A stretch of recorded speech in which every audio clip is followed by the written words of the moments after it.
A special thank you to each of our subscribers who make this channel possible. Here's today's story. In a significant diplomatic move, European and NATO leaders are converging in Washington on Monday to stand in solidarity with Ukrainian President Volodymyr Zelensky.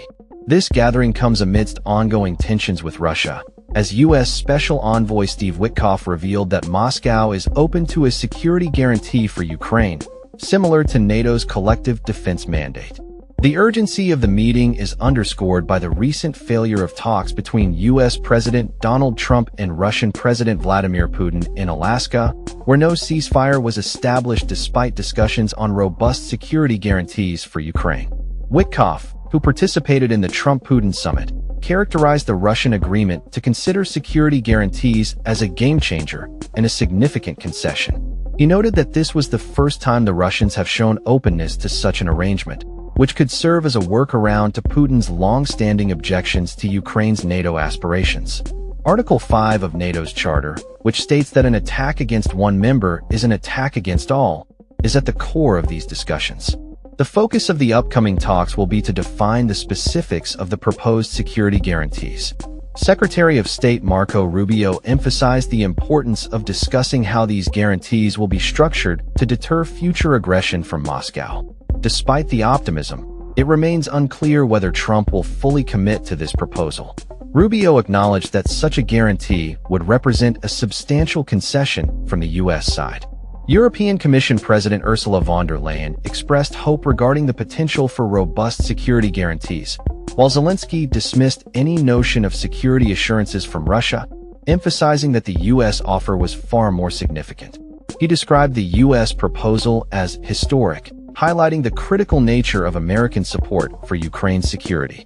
French President Emmanuel Macron, who will also be attending the Washington meeting, indicated that European leaders would seek clarity on the extent of U.S. contributions to the proposed security guarantees. Macron condemned Russia's approach, stating that Moscow was the only state advocating for a peace that would amount to capitulation for Ukraine. Russian officials, however, have countered these claims, asserting that they have consistently sought a peaceful resolution to the conflict based on the Minsk Accords.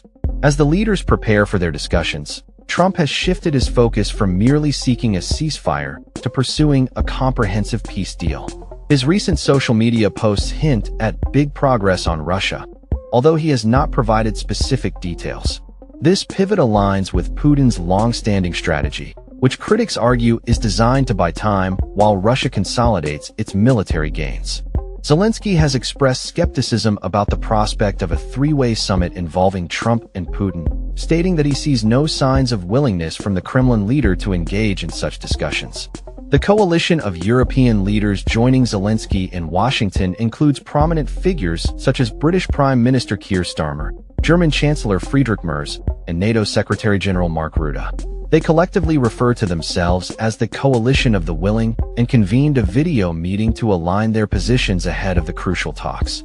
In a related development, Liberal Senator Jane Hume in Australia has called for immediate regulatory reform to boost productivity and economic growth, emphasizing the need for tangible actions to improve living standards. Concurrently, Social Services Minister Tanya Plibersek has advocated for a responsible approach to artificial intelligence, aiming to harness its economic potential without resulting in mass job losses.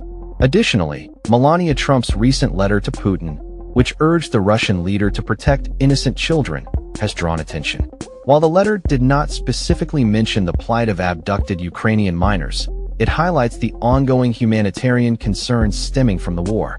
Ukraine has accused Russia of forcibly transferring thousands of children from occupied territories, labeling these actions as war crimes. As the diplomatic landscape continues to evolve, the outcome of Monday's talks in Washington could have significant implications for the future of Ukraine and its relationship with both Europe and the United States. The stakes are high as leaders aim to forge a united front against Russian aggression and secure a lasting peace for Ukraine. That's all for this story. We upload videos every day covering many different subjects, so hit that subscribe button to stay informed. Thanks for watching.